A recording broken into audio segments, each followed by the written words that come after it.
Shalom, mis amados, que Yahweh les bendiga. La porción semanal de la Torá corresponde a la número 48. Lleva como tema Shoftim, que significa jueces. Está tomada de Deuteronomio, capítulo 16, 18 al 21, 9.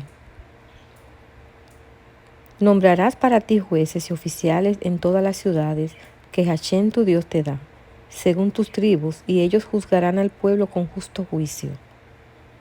Un juez es una persona que ha recibido autoridad para pronunciar sentencias de acuerdo a la Torá sobre las obras o palabras de otras personas. El juez tiene que ordenar al culpable y absolver al inocente. Los oficiales son los que ejecutan las órdenes del juez. El juez no hace mucho sin un cuerpo policial que le apoye para que sus órdenes se cumplan. La policía no funciona bien sin los jueces porque tienen que saber qué órdenes ejecutar.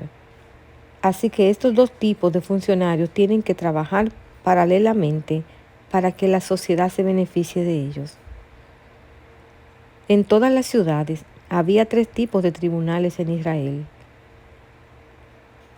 con 3 jueces, 23 jueces y 71 jueces. Las ciudades con menos de 120 habitantes tenían un tribunal de 3 jueces. Las ciudades con más de 120 habitantes tenían un tribunal de 23 jueces, llamado Pequeño Sanedrín. Las cortes de 3 jueces solo podían dictar sentencias sobre asuntos monetarios. Para dar una sentencia de vida o muerte, hacía falta un tribunal de 23 jueces. En Jerusalén había 3 tribunales, 2 de 23 jueces y 1 de 71, en el cual el sumo sacerdote era el líder principal. Este último fue llamado el Gran Sanedrín. Los hombres del Gran Sanedrín se reunían en un lugar designado para ellos en el templo. No torcerás el juicio, no harás acepción de personas ni tomarás soborno, porque el soborno ciega los ojos del sabio y pervierte las palabras del justo. La palabra hebrea, que ha sido traducida como justicia o juicio, es mishpat. Para no torcer un veredicto no se puede seguir la justicia que le parezca bien al hombre, sino la que Hashem manda en su Torá. En Romanos 2:20,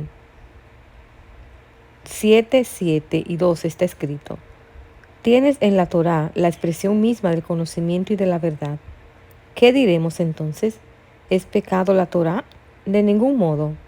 Al contrario, yo no hubiera llegado a conocer el pecado si no hubiera sido por medio de la Torá, porque yo no hubiera sabido lo que es la codicia si la Torá no hubiera dicho, no codiciarás. Así que la Torá es santa y el mandamiento es santo, justo y bueno. En Mateo 23:23 está escrito: lo más importante de la Torá, la justicia, la misericordia y la fidelidad. En la Torá está expresada la justicia del Eterno, que es la base para un veredicto correcto. No se puede torcer la Torá ni para juzgar ni para legislar.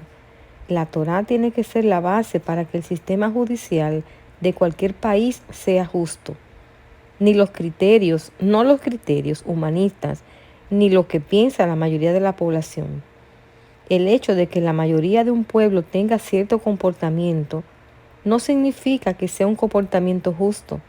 No es lo mismo lo común que lo normal. Un comportamiento común no necesariamente tiene que ser normal, según las normas establecidas para el hombre. Hay una sola justicia verdadera y esa justicia ha sido revelada de 2 maneras, en la Torá de Moshe y en Yeshua HaMashiach, como está escrito en Romanos 3:21. Pero ahora, aparte de la Torá, la justicia de Dios ha sido manifestada, atestiguada por la Torá y los profetas. No dicen al contrario de la Torá, sino aparte de la Torá, queriendo decir que la Torá manifiesta la justicia del Eterno y además Yeshua HaMashiach revela la misma justicia de una forma diferente. Pero no es otra justicia. El Mesías Yeshua es la justicia de Hashem, como está escrito en 1 Corintios 1:30. Mas por obra suya estáis vosotros en el Mesías Yeshua, el cual se hizo para nosotros sabiduría de Dios, y justificación, y santificación y redención. La palabra griega que fue traducida como justificación significa tanto justicia como justificación. Es dikaioshune. Según entiendo, la expresión aparte de la Torá en Romanos 3:21 no significa que sea otra justicia diferente a la de la Torá, sino que la justicia del Eterno se ha manifestado de otra manera, que no sea solamente a través de las Escrituras. Son dos revelaciones de su justicia, la Torá y el Mesías, pero es la misma justicia revelada de dos maneras. Aparte de la Torá podrían entenderse como además de la Torá, paralelamente con la Torá, siempre en armonía con la Torá, pero de forma diferente. Una cosa no contradice la otra. La justicia buscarás para que vivas y poseas la tierra que Hashem tu Dios te da. ¿Por qué se repite la palabra justicia dos veces en este texto? Por un lado, se puede entender de manera que para Hashem es muy importante que se emplee la justicia en la nación, y por eso repite la palabra dos veces. La justicia es uno de los pilares fundamentales para la sociedad. Por otro lado, está hablando de dos manifestaciones de la justicia que hay que buscar. En hebreo se dice perseguir, como hemos visto antes. La primera está en la Torá escrita. Hay que perseguir esa justicia para obtener una vida larga en la tierra, con shalom, paz y prosperidad.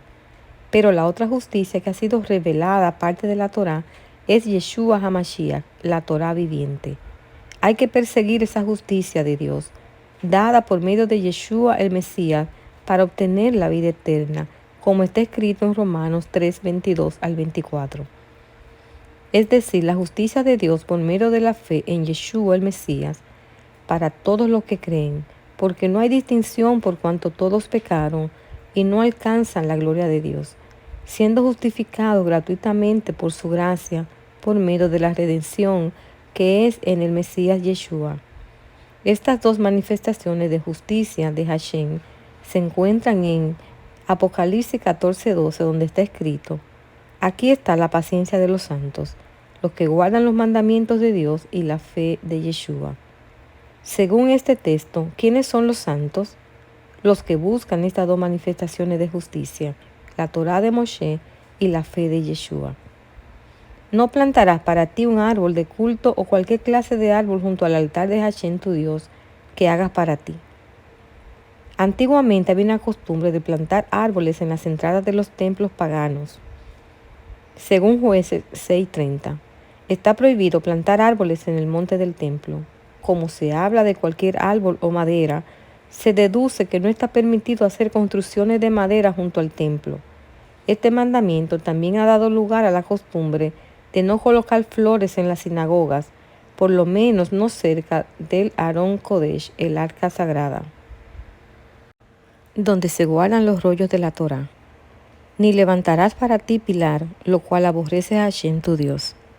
La palabra hebrea que ha sido traducida como pilar es maxevá, que tiene que ver con una sola piedra grande que sirve como altar. En el tiempo de los patriarcas Hashem lo aceptó, pero por causa de las prácticas idolátricas de los cananeos que usaban ese tipo de piedra, se volvió una abominación para el Eterno. No sacrificarás a Hashem tu Dios buey o cordero que tenga defecto o alguna imperfección, porque es cosa abominable a Hashem tu Dios. Isaac no podría haber sido un sacrificio al Eterno, porque no era perfecto del todo. Sin embargo, Yeshua sí pudo ser ese sacrificio perfecto porque no tenía pecado. En Hechos 4:18 al 20, donde está escrito: cuando los llamaron, les ordenaron no hablar ni enseñar en el nombre de Yeshua. Mas, respondiendo Pedro y Juan, les dijeron: vosotros mismos juzgad si es justo delante de Dios obedecer a vosotros antes que a Dios, porque nosotros no podemos dejar de decir lo que hemos visto y oído.